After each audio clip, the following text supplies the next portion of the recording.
You see a flag fluttering in the warm West African breeze, 11 alternating red and white stripes, a deep blue square in the upper corner, but instead of 50 stars, there is only one. This is not America. Yet this flag was hand-stitched by 7 women who had just crossed 6,000 miles of unpredictable Atlantic Ocean to return to a continent they had never once set foot on. The capital city, sitting just beyond the swaying palms, is named after James Monroe, the 5th President of the United States, the very leader who supported sending them across the sea. Their Independence Day is celebrated on July 26th, exactly 22 days after the American 4th of July, and they declared themselves a free, sovereign republic in 1847, nearly 2 decades before the United States abolished slavery on its own soil. This is Liberia, Africa's oldest republic. It is home to the rarest pygmy hippos left on Earth, left-hand ocean surf waves that National Geographic calls the surfing capital of Africa, and the very first woman ever elected to lead an African nation. Have you ever wondered what happens when a group of people cross an ocean to build a nation in a land they have only known through distant whispers? Close your eyes for a moment. Hear the wild guinea fowl calling through the upper rainforest canopy. Smell the rich wood smoke drifting from an open charcoal pot as it simmers deep red palm oil. Feel the damp morning mist rolling across a cathedral of ancient trees, rising 200 feet into the sky, trees that were already tall when the American Declaration of Independence was signed. That is Liberia at dawn. To truly grasp what you are looking at, consider the vast scale of this ground. The entire country covers roughly 43,000 square miles, an area roughly the size of the US state of Tennessee. Squeezed tightly between Sierra Leone, Guinea, and Côte d'Ivoire, its coastline stretches 350 miles along West Africa's Atlantic boundary, fringed by quiet lagoons, dense mangroves, and sandbars pushed out by 6 wild rivers. In the far interior, Mount Wuteve rises over 4,700 feet, taller than most peaks in the Blue Ridge Mountains, and nearly half of this entire nation remains blanketed by untouched primary rainforest. This is the Upper Guinean Forest, one of only 25 primary biodiversity hotspots left on our planet. Positioned just 300 miles north of the equator, Liberia lives in perpetual heat, with temperatures hovering between 75 and 82 degrees Fahrenheit year-round. It is warmer than Miami and wetter than New Orleans. Over 200 inches of rain fall on Monrovia every single year, 4 times the annual rainfall of Seattle. Children grow up here without ever seeing snow except on television screens. There are 2 primary seasons, the dry season from November to April and the wet season from May to October, interrupted by a gentle phenomenon in mid-July known locally as the middle dry, when the clouds step back for a few short weeks. But the most remarkable weather here does not come from the sky above. It comes from a desert 2,000 miles away. Every year between November and February, the harmattan wind sweeps down from the Sahara, carrying fine red dust across West Africa. The sun transforms into a deep crimson disk like a bedside lamp. Night temperatures in the highlands drop into the low 60s, and along the coast at Robertsport, on warm summer nights, bioluminescent plankton light up the crashing surf in a glowing, magical blue. A piece of wilderness laid along the Atlantic Ocean, wrapped in cathedral rainforest, and brushed by Saharan dust. That is the land. But to understand the soul of this nation, you must meet the 5.5 million people who build their lives here, every day. The very first thing you will hear when you step off the plane into a local street market is the iconic greeting, "Howda body." 16 recognized indigenous ethnic groups call this territory home. The Kapele make up the largest group, representing 20% of the population, mostly residing in the western uplands. The Bassa occupy the central coastline, the Grebo hold the southeast, while the Gio and Mano inhabit the northern highlands. And then, there is the 5% group that fundamentally reshaped history, the Americo-Liberians. Descendants of roughly 15,000 freed African Americans who crossed the Atlantic starting in 1822, they governed the country for 133 years. This unique historical convergence birthed Colloqua, the local Liberian English Creole. While Standard English is the official language, Colloqua is the rhythm of the street. When someone asks, "How da body?" you answer, "Body fine." Oa means yes. Small small means to take life step by step. If you can say, "How da body?" you can make a friend anywhere in Monrovia. Liberians possess an unshakable resilience. Having walked through 2 civil wars and the 2014 Ebola epidemic, the spirit of the people remains warm, welcoming, and deeply generous. There is an ancient Bassa proverb that says, "If you go fast, you go alone. If you go far, you go together." Deep within the forest, ancient cultural traditions endure through the Poro Society for men and the Sunday Society for women. These centuries-old secret societies initiate young people into adulthood, teaching traditional law, rainforest survival, and community respect. The iconic wooden masks carved for these rituals, particularly the refined Dan masks, eventually found their way into global art capitals, quietly inspiring Pablo Picasso and influencing the birth of modern Western art. That collective heartbeat is anchored on Providence Island, a tiny patch of land measuring barely 1.5 acres in the Mesurado River. That is where 88 freed souls stepped off a sailing ship on January 31, 1822, after 44 treacherous days at sea. It was right there that 7 women, led by Susanna Elizabeth Lewis, sat with one needle, one piece of cloth, and hand-stitched the Lone Star flag.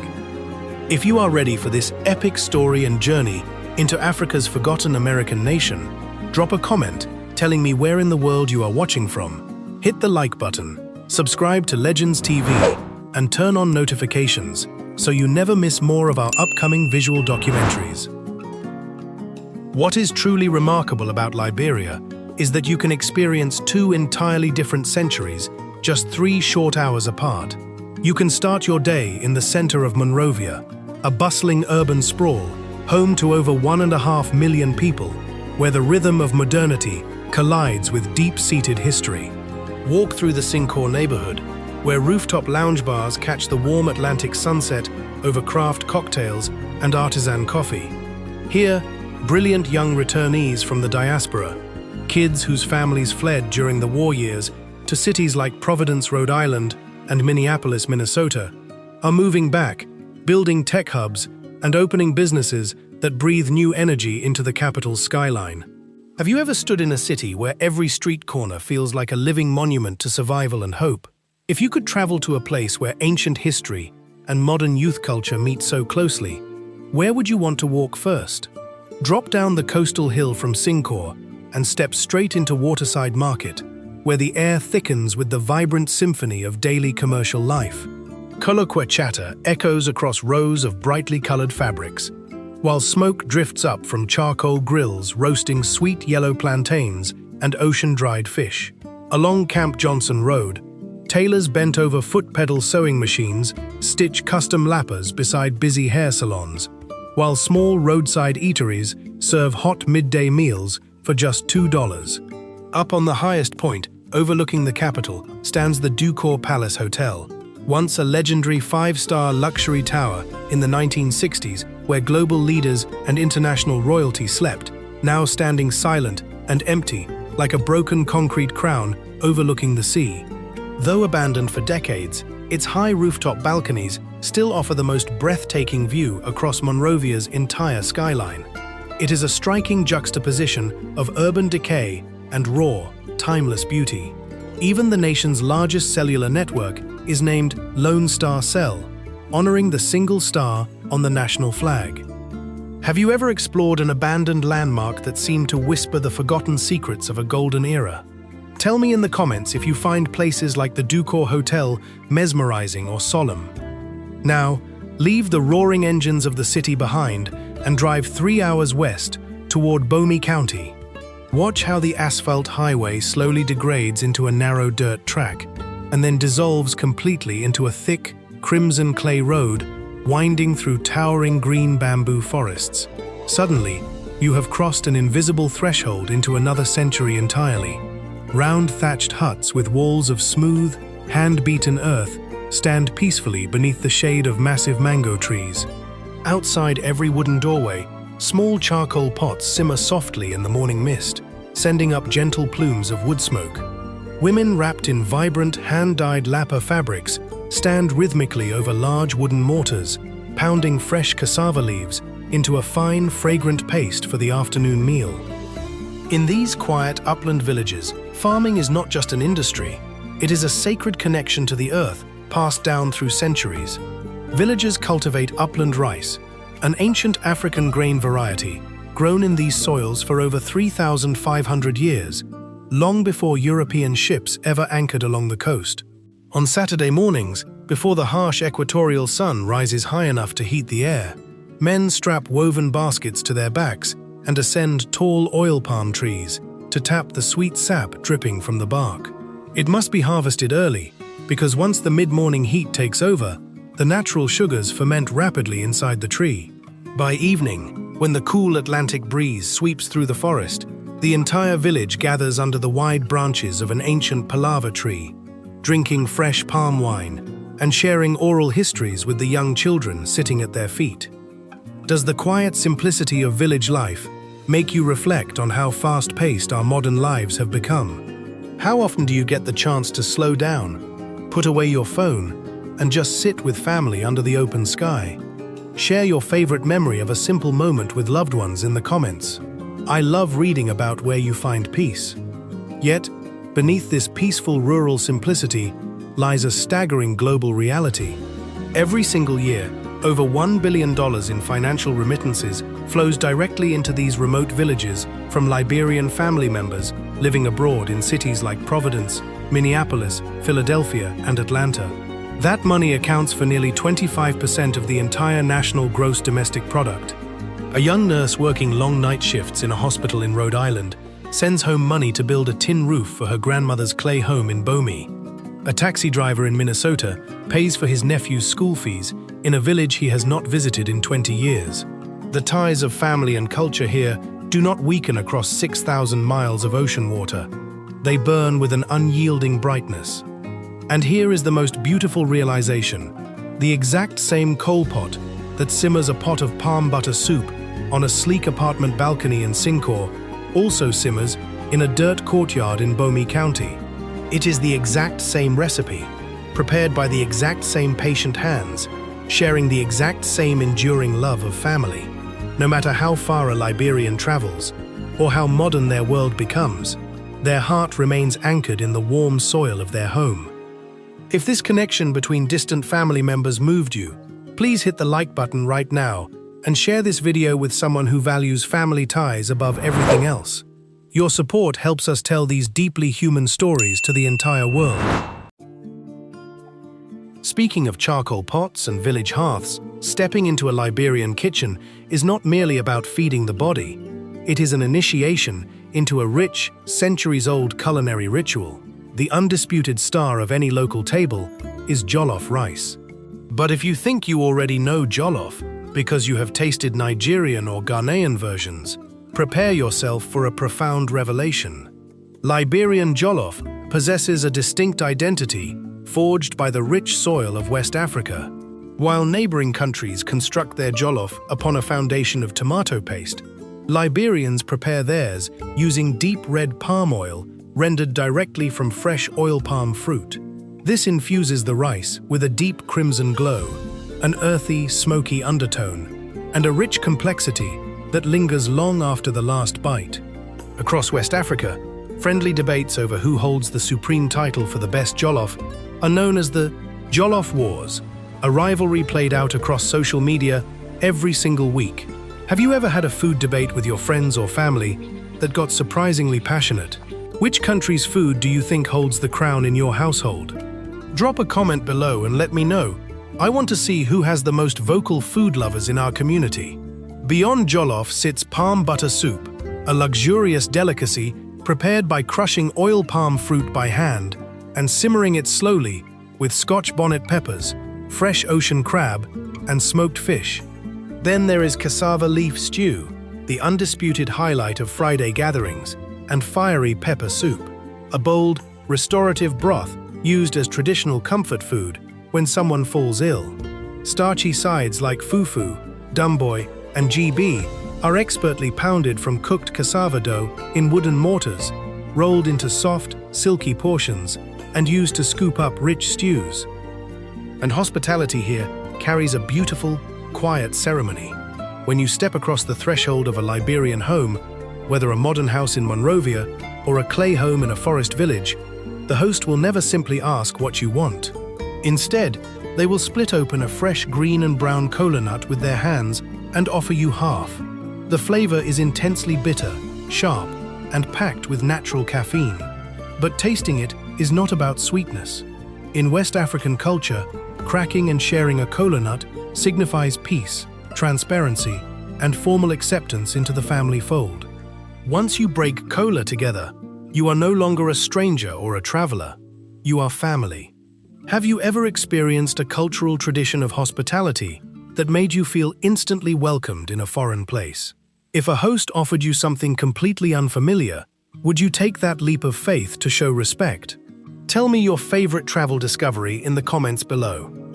After the table is cleared and the evening air cools, music fills the night, and Liberia gave the world a distinct sound found nowhere else on Earth: hipco. Hipco blends dynamic hip-hop beats with rapid-fire colloquial lyricism. Born in the wake of national hardship, young artists like Takun J used music not just for entertainment, but as an essential medium to speak truth, advocate for peace, and process collective history. Hipco is street poetry, protest commentary, and celebratory dance music all at once. The vibrant sound of a youthful nation reconstructing its identity in real time. Alongside modern hipco lives the timeless tradition of palm wine music, gentle acoustic guitar finger-picking melodies born right along the shores of Cape Mesurado back in the 1930s. Local musicians sitting on wooden benches with worn guitars played rhythmic tunes that traveled along coastal trade routes, helping inspire Ghana's highlife music and shaping coastal guitar styles across all of West Africa. An elderly musician playing in a small bar along the coast once looked up and whispered, "We keep playing these songs because music is how our ancestors remember who we were." Does a certain song or genre of music immediately transport you back to a specific time or place in your life? Music has this incredible power to preserve memories across generations. If there is a song that connects you to your heritage, share it in the comments. I would love to listen to the rhythms that shape your world. If you ask what the most miraculous secret hidden within Liberia's borders is, it is not found in a music studio or a city market. It is tucked deep inside the ancient canopy of Sapo National Park, encompassing nearly 700 square miles of protected primary rainforest, an area roughly twice the size of the state of Rhode Island. Sapo is a cathedral of nature where trees rise 200 feet into the sky and moss drapes over swampy hollows. As twilight settles and mist coils across the forest floor, a reclusive creature gently steps out from the shadows, the wild pygmy hippopotamus. Weighing between 400 and 600 pounds, it stands just 30 inches tall, 6 times smaller than its massive riverine cousin. Its smooth, jet-black skin glistens like wet river stone. Scientists estimate that only about 2,000 pygmy hippos remain in the wild across the entire planet, and over 70% of them live right here in the forests of Liberia. Sapo is their last great sanctuary. Unlike common hippos, the pygmy hippo is a solitary nocturnal herbivore that wanders through deep swamps. The local Bassa people affectionately call this gentle animal Mrs. the quiet guardian of the marsh. And there is an extraordinary historical story connecting this quiet forest dweller to global history. In 1927, a female pygmy hippo named Billy was gifted to United States President Calvin Coolidge. Billy traveled across the Atlantic to the National Zoo in Washington, D.C., where she lived for decades and raised a thriving family.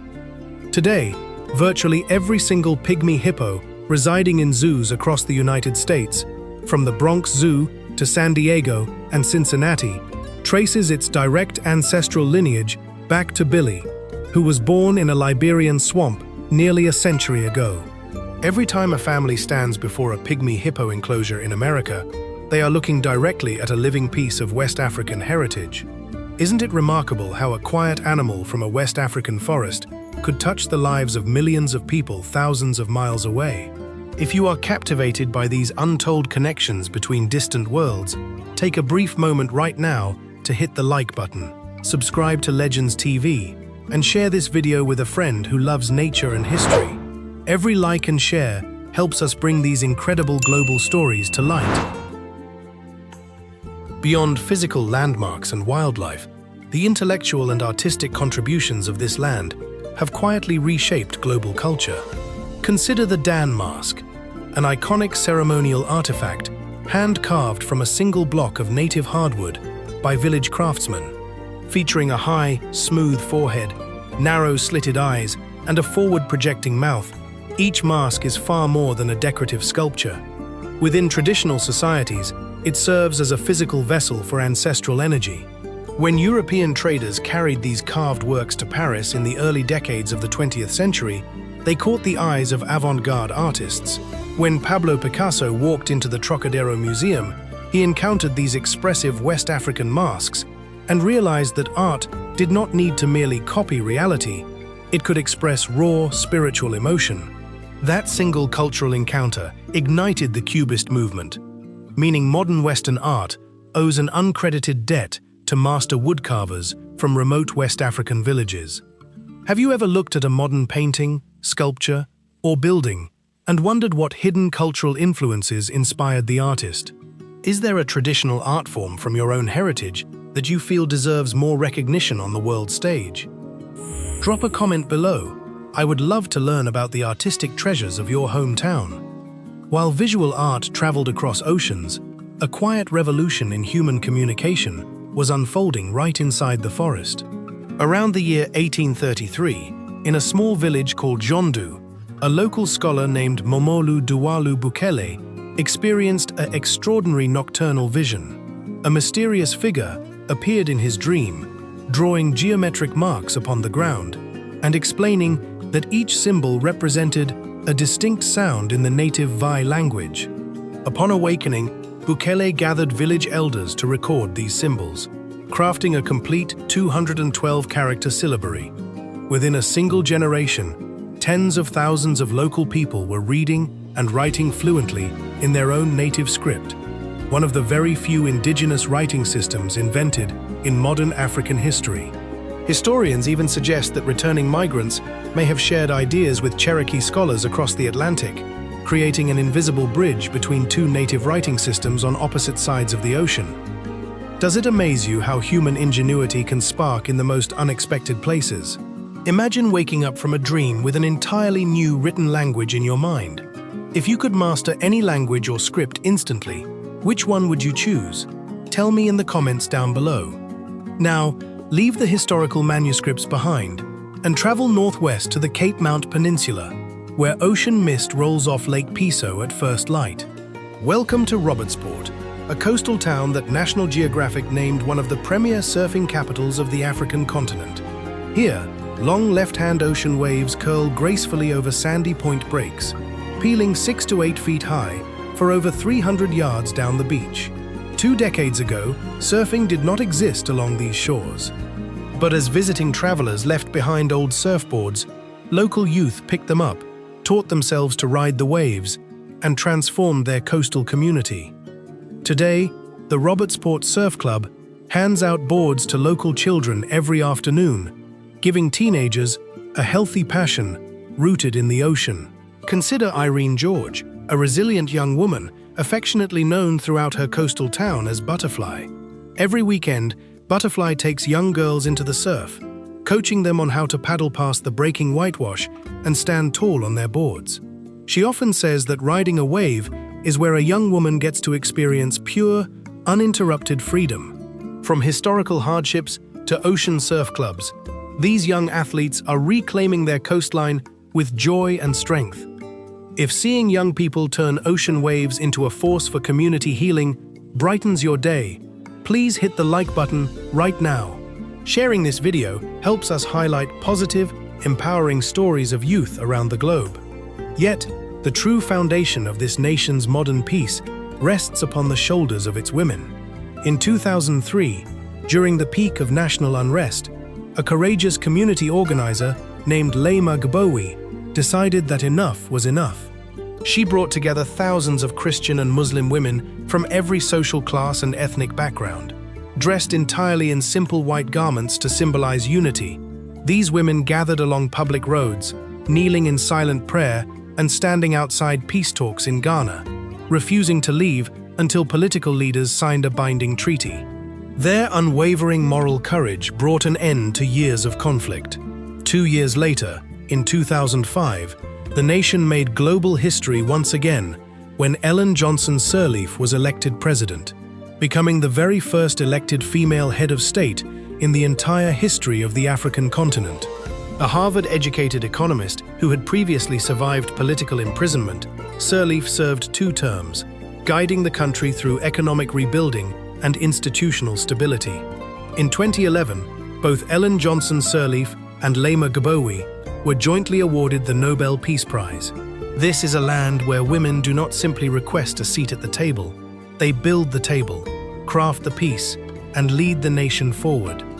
And that national pride erupts into joyful celebration every year on July 26th, known simply as 26 Day.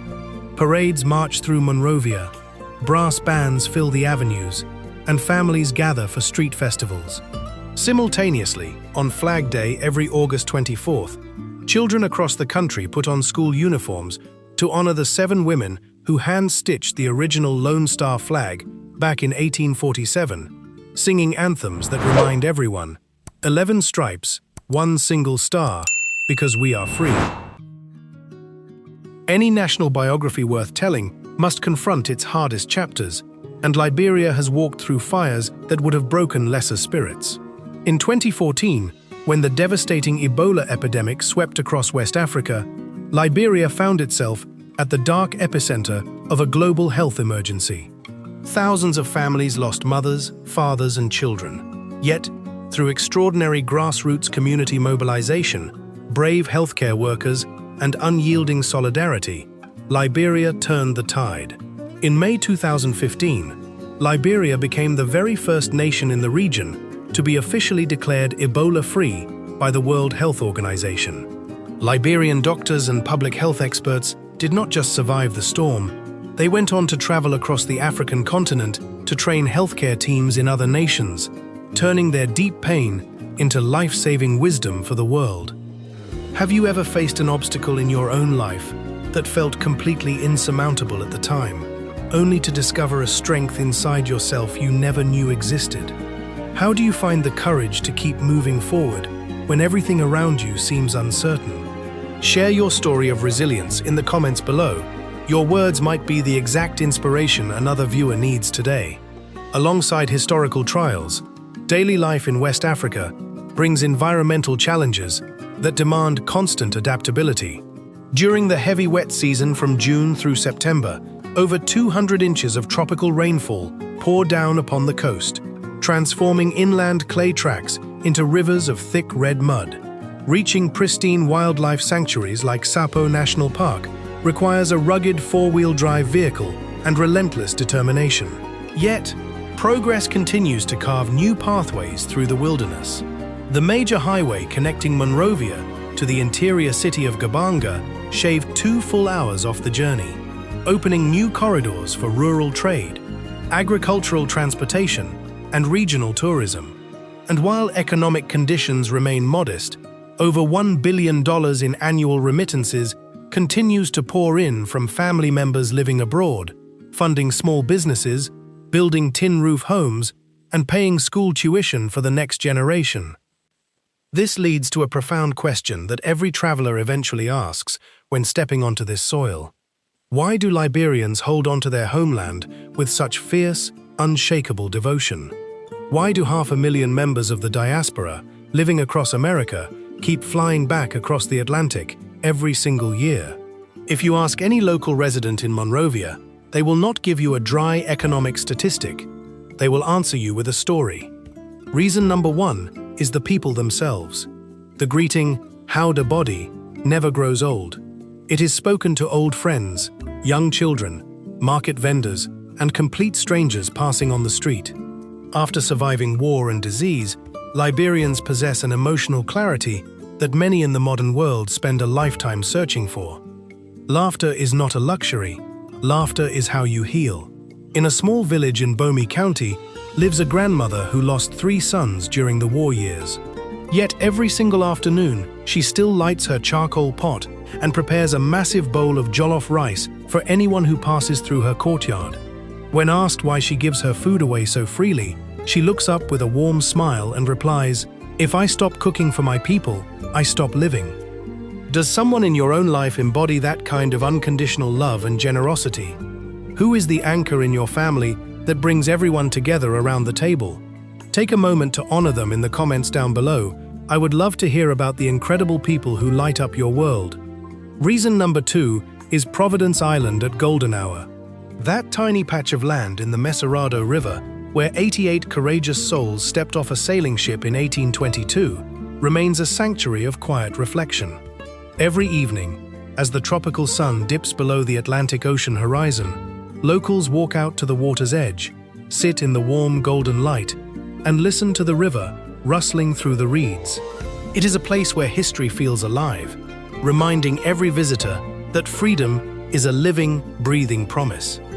Reason number 3 is the homecoming diaspora. Over $500 million in capital and thousands of returnees arrive every July for 26 Day. Young entrepreneurs who studied in Boston, Minneapolis, and Atlanta fly home to build boutique surf resorts in Robertsport, open creative studios in Singapore, and invest in sustainable agriculture. There is an ancient Cape LA proverb that echoes through every airport terminal. Country is where your umbilical cord is buried. No matter how far across the globe you travel, the earth where you were born will always call you home. Reason number 4 is the cola nut, the symbol of unconditional acceptance. Walk into any home across this nation, and the host will break a cola nut in half and offer it to you without asking for a single cent in return. You do not need status or wealth. You simply need to show up with an open heart. That is something money cannot buy in New York, London, or Tokyo. Liberia teaches us one fundamental truth. True happiness is not a destination where you arrive. It is a place where you are welcomed as family. If this journey into the soul of Africa's forgotten American nation touched your heart today, please hit the like button right now, share this video with your friends and family, and subscribe to Legends TV so you never miss our deep dive documentaries. Now, for those of you who are ready to pack your bags and experience Liberia with your own eyes, here is your practical travel roadmap. The ideal window to travel is during the dry season between November and April, when roads are clear, days are warm, and ocean trade winds keep the coast pleasant. February and March represent the absolute peak of the surfing season in Robertsport, while July 26th offers the most spectacular independence celebrations of the year. Budget travelers can explore Liberia comfortably on $30 to $50 per day, using local transport, staying in community guest houses, and savoring fresh street food like cassava leaf stew for $5. Mid-range travel costs between $100 and $200 daily for air-conditioned hotel rooms, private meals featuring grilled ocean fish, and four-wheel drive regional excursions. For luxury seekers, high-end resorts in Monrovia range from $200 to $400 per night. International flights arrive at Roberts International Airport near Monrovia, connected through major hubs like Brussels and Casablanca, with direct connections from New York JFK. Visas can be processed online through the official e-visa portal for $150, and a yellow fever vaccination certificate is strictly required for entry. Both US dollars and Liberian dollars circulate freely across the country. Remember to always request permission before taking photos of official buildings, respect traditional village protocols, and embrace every moment with an open mind. As the sun sets over the Atlantic, we leave you with this final image: 11 red and white stripes, 1 single star, 350 miles of pristine coast, and a greeting, "Howda body," that lives nowhere else on Earth. Liberia is not just a destination on a map, it is an enduring human promise. Now, we need your voice to guide our journey forward. Where should Legends TV travel for our next full 4K documentary? Option 1, Sierra Leone. Option 2, Ghana. Option 3, Bhutan. Option 4, Peru. Cast your vote in the comments section right now. Type "Howda Body" in the comments if you joined our channel family today. Hit the like button and ring the notification bell. Until our next journey across the ocean, walk gently, honor the path, and goodbye from the land of the Lone Star.